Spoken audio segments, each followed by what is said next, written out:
My name is Alara Vance. I live in a small, lovingly restored craftsman bungalow in Portland, Oregon, a city that breathes with the rhythm of the rain and the ever-present green of the Pacific Northwest. My mornings often begin not with the chime of an alarm, but with the gentle patter of drizzle on the roof and the earthy scent of damp soil drifting in through the cracked open bedroom window. I am 34 years old, and my life's work, my passion, is landscape architecture. At Viridian Designs, I spend my days shaping spaces, coaxing harmony from chaos, and creating gardens that feel like sanctuaries. I believe that a well-designed space can heal, that the right combination of stone, water, and plant life can quiet a restless soul. It is a belief I have built my entire life around. My own garden is my testament. It is a place of winding stone paths, of moss softening the edges of old brick, of Japanese maples that turn to flame in the autumn, and hellebores that bravely bloom in the gray chill of winter. It is a landscape I have cultivated with my own hands, a reflection of a life built on patience, intention, and a deep respect for foundational strength. This life, this quiet contentment, is my own creation, funded by a career I love and nurtured by careful, deliberate financial planning. A tree with shallow roots is the first to fall in a storm, my grandfather, Arthur, used to tell me, his hands, gnarled and wise from a lifetime of fine woodworking, smoothing the grain of a freshly cut piece of cherry or walnut. He built his legacy not on bold gambles, but on the slow, meticulous craft of turning raw timber into art. He saw the world in terms of grain, structure, and integrity. Everything I know about living a life of substance, I learned from him. He taught me how to read the stock market like one would read the rings of a tree, to understand its seasons of growth and dormancy. He taught me that true wealth isn't what you show, but the strength of what you've built unseen, beneath the surface. He is the only one in my family who has ever truly seen the garden of my soul. My sister, Serena, lives in a different ecosystem entirely. She resides with her husband, Liam, and their 8-year-old daughter, Lily, in a sprawling new construction home in a sun-drenched California suburb. Her life, as curated on her vibrant social media feeds, is a perennial summer of poolside brunches, boutique shopping sprees, and exotic vacations. She was a marketing associate for a few years after college, but now dedicates herself to being a full-time mother and lifestyle influencer.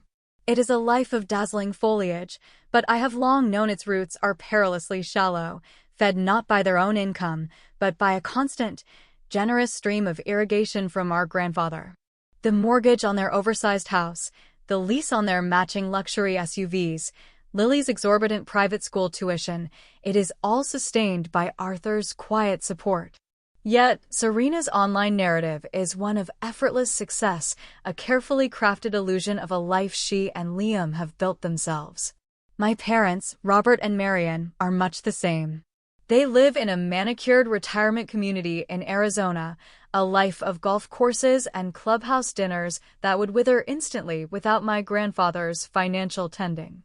The substantial down payment on their villa, their monthly fees, their travel budget, it all flows from the same wellspring. They have always been like that, valuing appearance over substance. Growing up, their affection was a currency they spent lavishly on Serena, while I was expected to be self-sufficient. I remember the year I won a significant academic scholarship to the University of Oregon. They offered a clipped, well, that's practical. That same year, they took out a second mortgage to fund Serena's semester abroad in Florence, which she documented with a flurry of photos featuring new leather handbags and picturesque cafe lunches. The disparity was a wound that took years to scar over, a constant reminder that I was the hardy, low-maintenance perennial in the family garden, while Serena was the prized, delicate orchid requiring constant, expensive care. Tend to your own soil first, Alara, Arthur would say, wiping sawdust from his brow. Make it so rich you never have to depend on anyone else's garden. I took his words to heart. I poured my energy into my studies, then into my career. I built my life methodically, plank by plank, stone by stone. The peace I feel in my Portland home, the security of my investment portfolio, the freedom of having no debt, these are the fruits of that labor. I live a life of quiet, sustainable abundance, a life that needs no external validation. As I stood in my hallway on a crisp November morning, the scent of pine from a nearby wreath filling the air, a familiar sense of dread began to settle in my chest like a low fog. It was almost Thanksgiving, our annual family gathering. This year it was to be at the Cypress Point Lodge in Carmel by the Sea, a place of legendary, understated luxury on the California coast. As always, my grandfather was footing the bill. I zipped my simple, durable suitcase, its dark green canvas a stark contrast to the luggage I knew my sister would bring. I looked at my reflection in the antique mirror by the door, my face framed by dark, wavy hair, my eyes clear, but shadowed with an old weariness. Another year, another performance of a happy, successful family. But this year I sensed a shift in the climate. The long, dry season of pretense was about to meet a storm. The foundations, I suspected, were about to be tested. The flight from Portland to Monterey was smooth, a brief suspension in a sky the color of faded denim. Below, the world unfurled in shades of green and brown, and for a while, I could lose myself in the patterns of the landscape, tracing the paths of rivers and the contours of hills. But as the plane began its descent, the anxiety returned, a knot tightening in my stomach. Carmel by the Sea greeted me with a soft, pearlescent light and the clean, sharp scent of salt and cypress. The Cypress Point Lodge was not a place of ostentatious glamour, but of deep, quiet elegance. It was built of weathered stone and rich redwood, nestled amongst ancient, windswept cypress trees that stood like sentinels against the Pacific. It was a place that resonated with my own aesthetic, a harmony of nature and human craftsmanship. It was the kind of place my grandfather would love. I was the last to arrive. I pulled my suitcase across the terracotta tiles of the courtyard, the sound of a distant fountain trickling like a gentle melody. I had chosen my attire with care, a simple, well-tailored cashmere sweater in a deep teal, comfortable trousers, and leather boots. I felt grounded, prepared. The lobby was a cathedral of tranquility. A massive stone fireplace crackled at one end, casting a warm glow on the polished wood floors and plush, earth-toned furniture. Through a wall of windows, the ocean churned, a vast expanse of restless gray-blue. Guests murmured in low, respectful tones. I saw my parents almost immediately, standing near a large abstract painting. My mother, Marion, wore a brightly patterned tunic that seemed a bit too loud for the serene space, while my father, Robert, looked uncomfortable in a new blazer. When my mother's eyes met mine, a flicker of something annoyance, guilt, crossed her face before she turned her head, pretending to study the artwork with sudden, intense interest. I approached the check-in desk, a single, magnificent slab of reclaimed redwood. A kind-faced woman with silver hair smiled at me. "Welcome to the Cypress Point Lodge. How may I help you?" Checking in, I said, my voice calm. "The name is Alara Vance." She typed for a moment, her brow furrowing slightly. She typed again. "I'm so sorry, miss," she said, her voice a soft apology. "I'm not finding a reservation under that name. I see the main booking for the Vance party, of course." Just then, the soft click of expensive heels on the stone floor announced my sister's arrival. Serena glided towards us, a vision in winter white, a designer handbag I didn't recognize draped over her arm. A large, glittering watch, a recent gift from our grandfather, encircled her slender wrist. "Alara, you finally made it," she said, her voice bright and brittle, loud enough to turn a few heads. She glanced at the receptionist. "Is there a problem?" "We just can't seem to locate Ms. Vance's reservation," the woman explained, looking flustered. "Oh, that's so strange," Serena said, her tone dripping with mock concern. She gestured with a perfectly manicured hand, the diamonds on her ring catching the light. Her own set of expensive, matching luggage stood nearby, a monument to consumerism. "Let me think." She paused for dramatic effect, a small, triumphant smile playing on her lips. The air in the lobby seemed to grow still and heavy.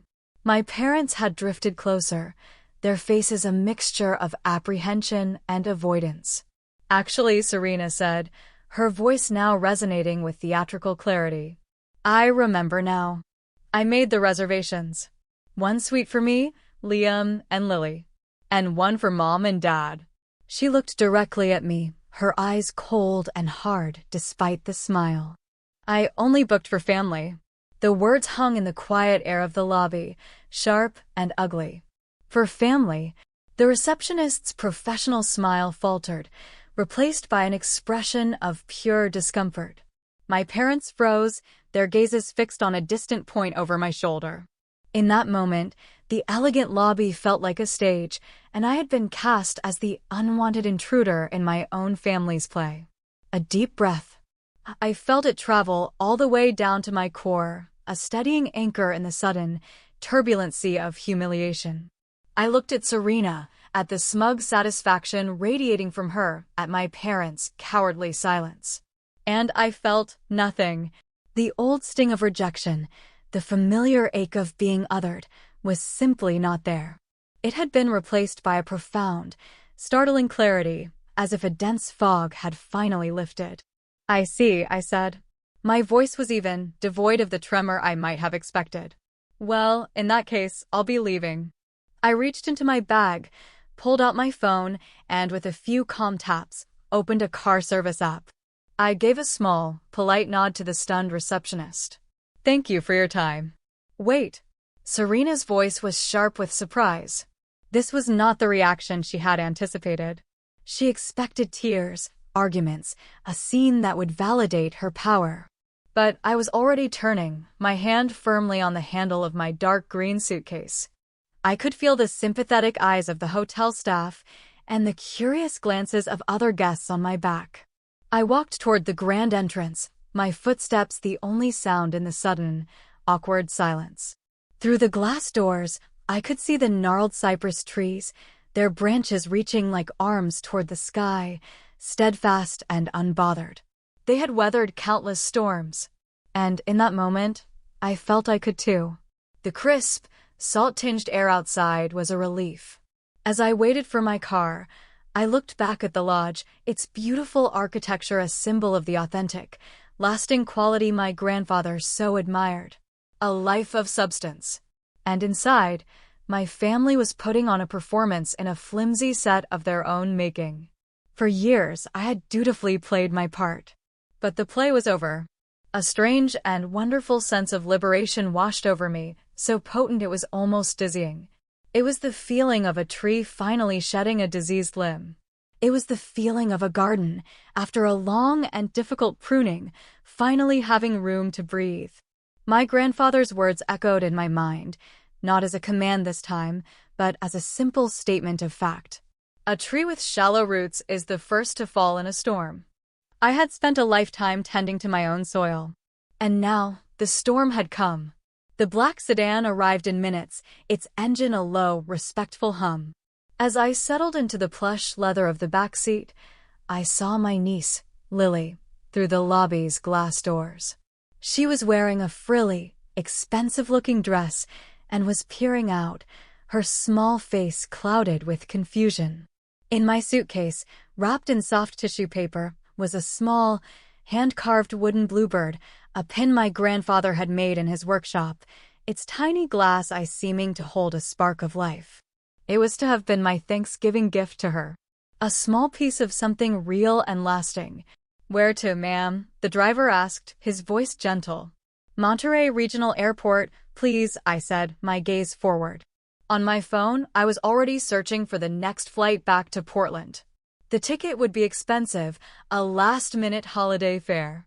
But the cost was nothing compared to the price I had been paying for years, sacrificing my peace for a hollow imitation of family.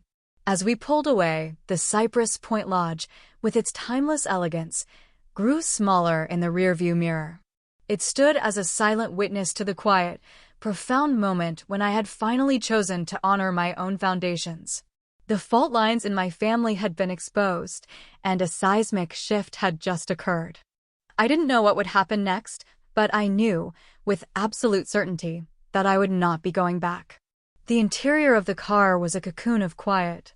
The driver, sensing my mood, had turned the radio off, and the only sound was the soft swish of tires on the pavement. Outside, the famed 17-mile drive unfolded in a panorama of breathtaking beauty. The ocean, a tempest of white-capped waves, crashed against rugged cliffs. Ghostly cypress trees, sculpted by relentless winds, clung to the rock. It was a landscape of raw power and enduring resilience, and I drew a strange comfort from it. I felt a kinship with those trees. Pulling my phone from my pocket, I dialed my grandfather's number. He answered on the second ring, his voice warm and familiar. "Alara, I was just thinking of you. Have you arrived safely?" "Arthur," I began, my own voice steady. "I'm on my way back to the airport. There's been a change of plans." I recounted the events in the lobby of the lodge, sticking to the facts, my tone as neutral and objective as a site analysis report. I described the missing reservation, Serena's words, my parents' silence, and my decision to leave. I did not embellish. I did not complain or seek pity. I simply laid out the design of the situation as I had found it. On the other end of the line, the silence was heavy. I could hear the slow, deep intake of his breath, the sound of a patient man containing a sudden, powerful anger.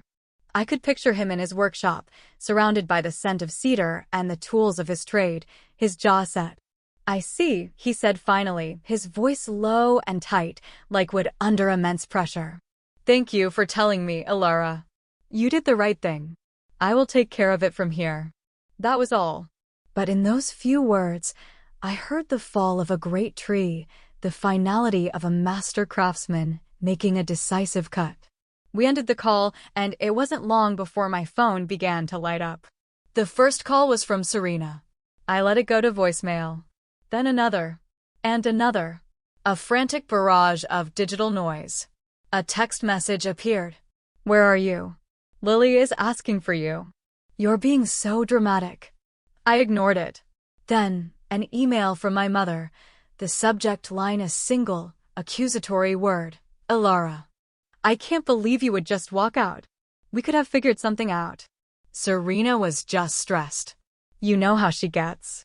Your sister has a family to think about, a child. Can't you be the bigger person for once? You've always been so sensitive. The words were so familiar, a well-worn path of blame I had walked 1,000 times before. But this time, I saw them from a distance, like a cartographer looking at an old, inaccurate map. They had no power over my terrain anymore. Another text from Serena, her tone shifting from annoyance to panic. "Grandpa just called Dad. He's furious. What did you say to him? You need to call him back and fix this." Now, my father, who rarely communicated with me directly, sent a curt email. "Your grandfather is overreacting, thanks to you. You've upset everyone. Thanksgiving is supposed to be about family, not stirring up trouble." The irony was so thick it was almost suffocating. They spoke of family as if it were a performance, a script to be followed for the sake of a peaceful holiday, rather than a living thing built on mutual respect and love. They saw my departure not as a response to their cruelty, but as a selfish disruption of their comfort. Serena's texts grew more desperate. "He's threatening to cut us off, Alara. Is that what you want? To ruin us? To ruin Lily's future? I have friends joining us for the Thanksgiving dinner. I've been planning the Instagram posts for weeks. You are unbelievably selfish." Her daughter, her reputation, her social media facade, all of it used as a shield, a weapon to make me feel guilty. But I felt no guilt. I felt only a growing sense of calm, the quiet that comes after a violent storm has passed, leaving behind a clean, clear sky. As the car approached the small, efficient Monterey airport, I received one last email. It was from Arthur. It had been sent to me, my parents, and Serena. The subject line was an announcement. I opened it. His words were as clean and precise as a dovetail joint. Effective immediately, all financial support to Robert, Marian, and Serena is suspended indefinitely.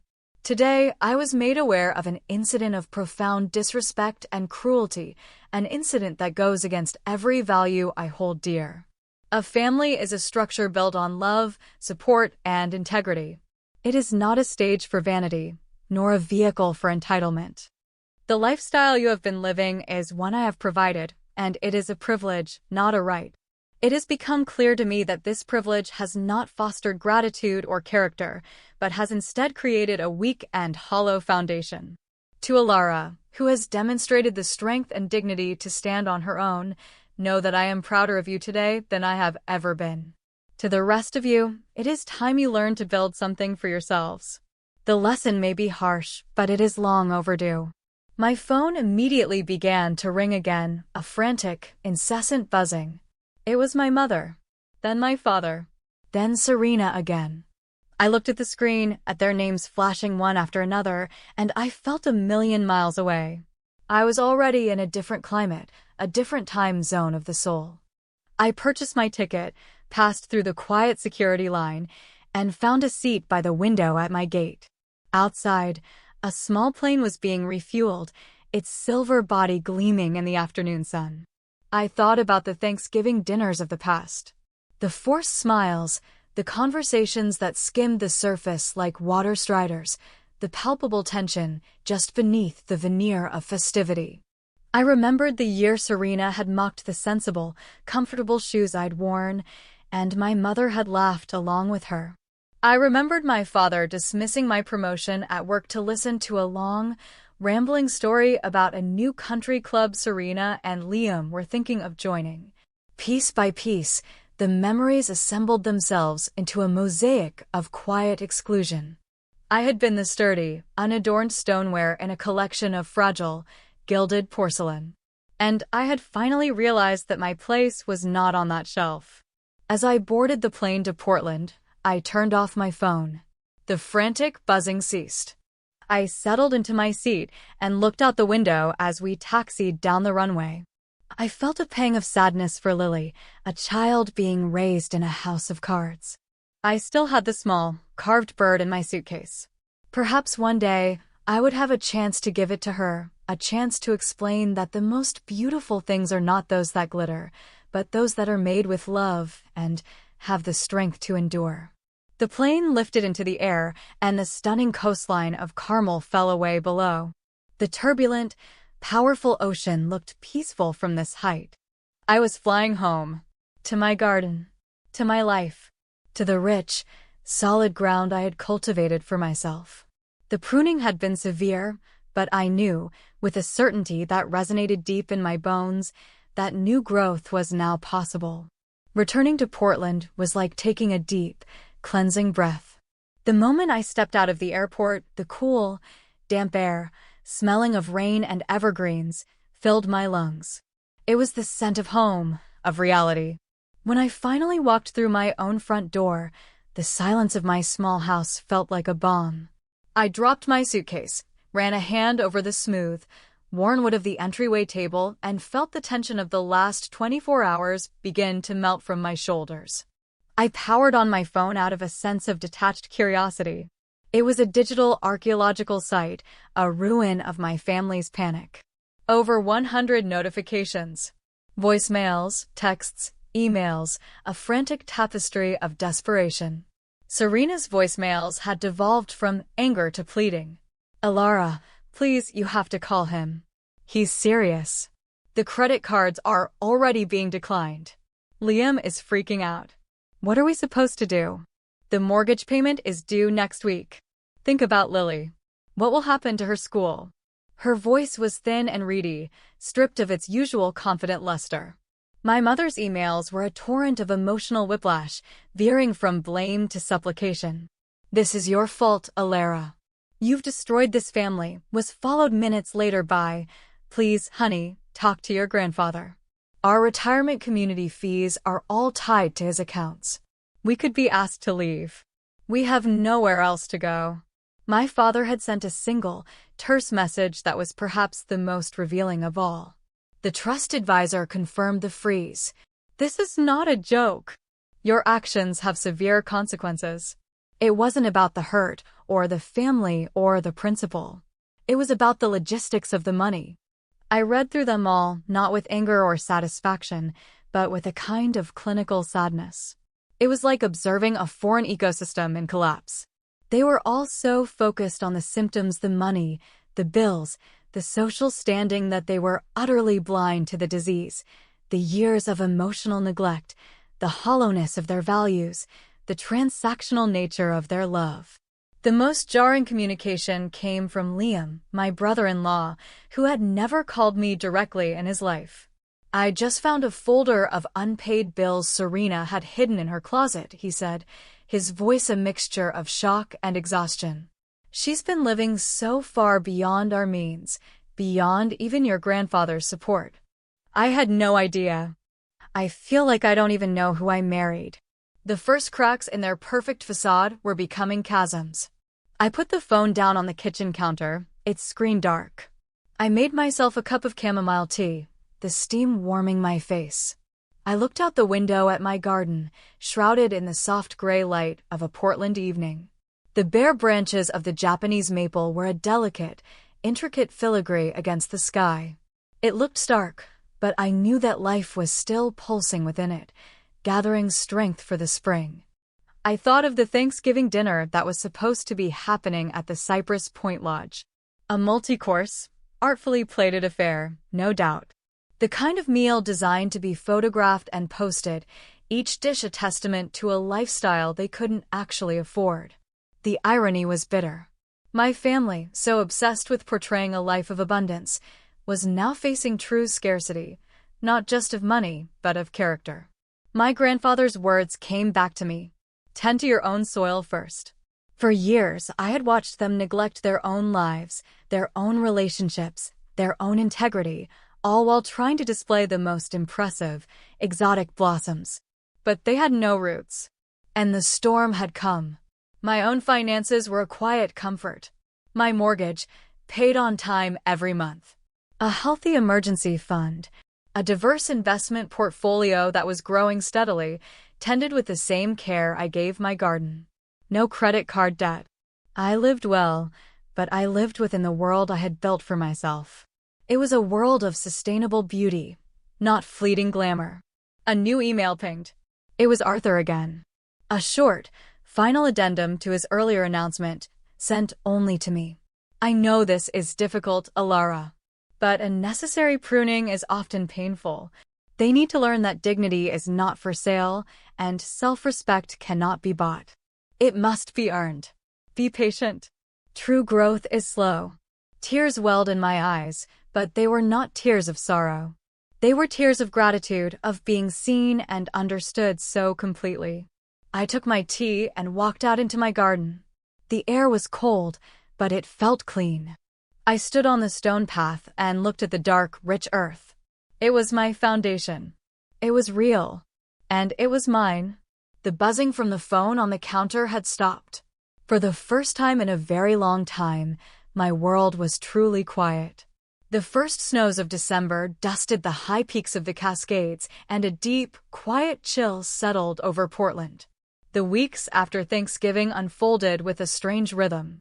My life continued its steady, familiar cadence, while the lives of my family members were thrown into tumultuous upheaval. At Viridian Designs, I immersed myself in a challenging new project, a therapeutic garden for a local hospice center. The work was meaningful, requiring a delicate balance of beauty and function, a space that could offer solace in life's final season. It felt poignant, necessary. The changes in my family were most visible in the digital world. Serena's Instagram feed, once a relentless torrent of curated perfection, fell silent. The last post remained a photo taken the day before our trip to Carmel, a glossy shot of her new handbag artfully placed next to a craft cocktail, with a caption full of hashtags like #blessed and #livingmybestlife. The comments, once filled with envy and admiration, now seemed like relics from a buried civilization. The frantic calls and emails had slowed to a trickle, their tone shifting from panicked demands to a kind of weary, dawning horror. They were beginning to face the practical, unglamorous consequences of their new reality. My mother sent an email that was, for the first time, devoid of blame. "We met with a financial advisor. The picture is grim. We may have to sell the villa. I've been looking at rentals." I never realized how much everything cost. The illusion had shattered, and the stark reality of numbers and budgets was a language she was being forced to learn late in life. I received another call from Liam. "We're putting the house on the market," he said, his voice flat. "We can't afford it. Not even close.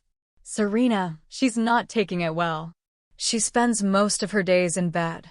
But Lily is being brave. She's worried about leaving her friends." He paused. "I'm sorry, Alara. For all of it. For how we treated you."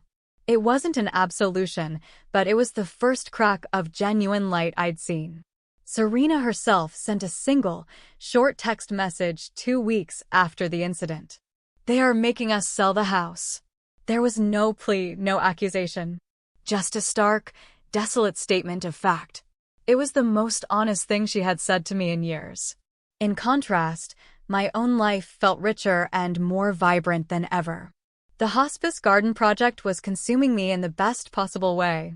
I spent hours researching plants known for their calming scents and gentle textures, designing paths that were accessible for wheelchairs, and creating secluded nooks for private reflection.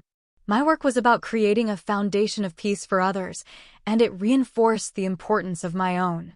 My finances remained solid, my investments grew, and my quiet life in my craftsman bungalow felt like the ultimate luxury. One rainy Saturday, I spent the afternoon at a local nursery, selecting winter-blooming jasmine and sturdy boxwoods for a client's project. As I ran my fingers over the glossy leaves, I thought of my family. They had always favored the showy, high-maintenance plants, the orchids and tropical hibiscus that required constant, specific care and looked spectacular for a short time but were incredibly fragile. I had always been more of a boxwood. Evergreen, reliable, requiring little fuss. Not the star of the garden, but its backbone, the structure that gave it shape and held it together through all seasons. For years, I had resented being the boxwood. But now, I understood its quiet strength. My parents eventually moved into a small, generic rental apartment in a less fashionable part of Arizona. My mother, who once complained if a hotel didn't have a spa, wrote to me about learning to cook again to save money on eating out. My father, who had prized his golf club membership above all else, had taken a part-time job as a cashier at a local hardware store. "It's humbling," he wrote in a brief, unadorned note. "But the customers are kind."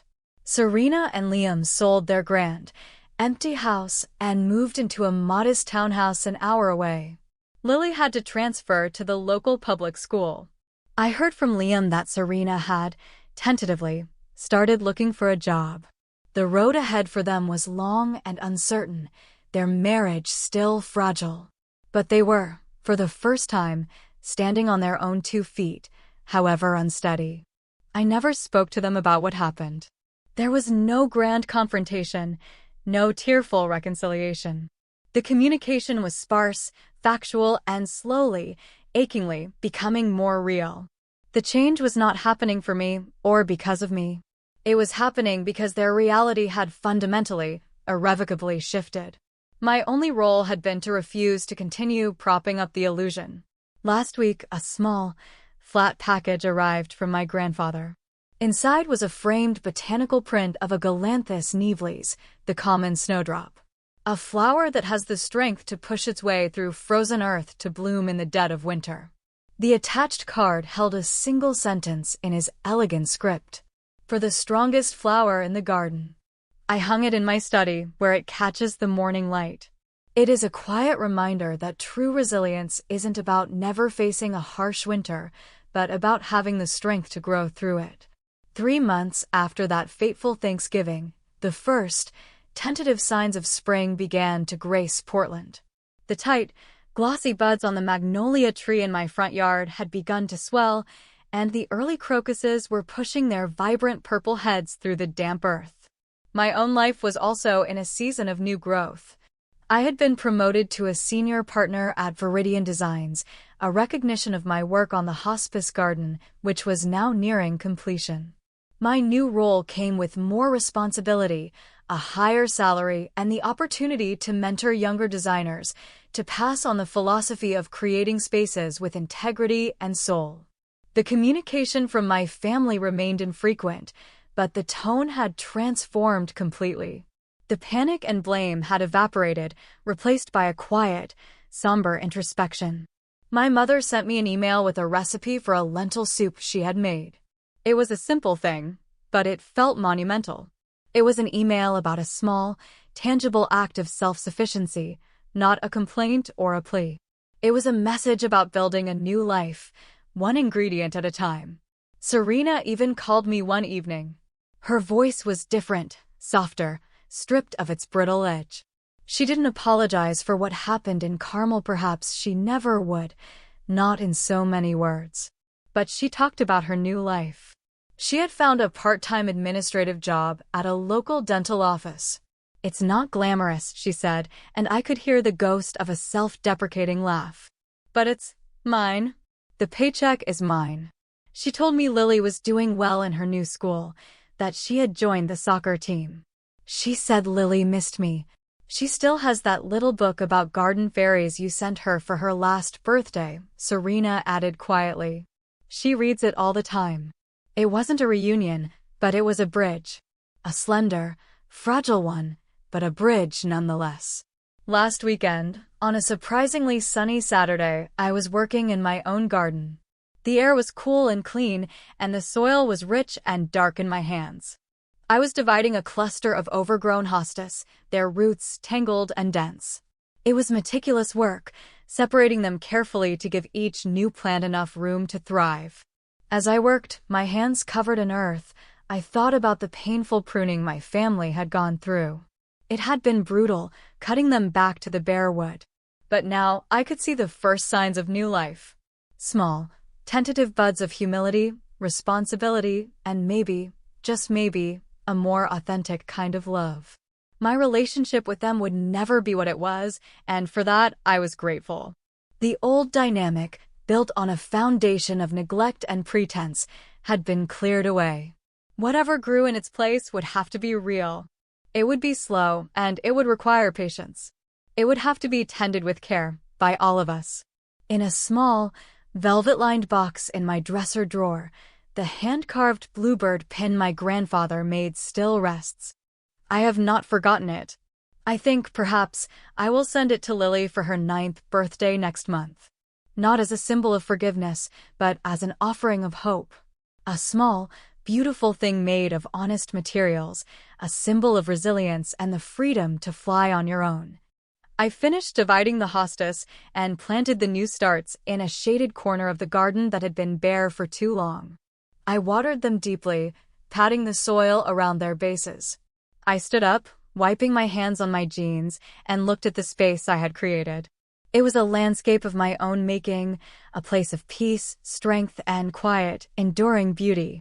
The sun was warm on my face, and all around me, the world was waking up. And for the first time, I felt that my family might be waking up, too.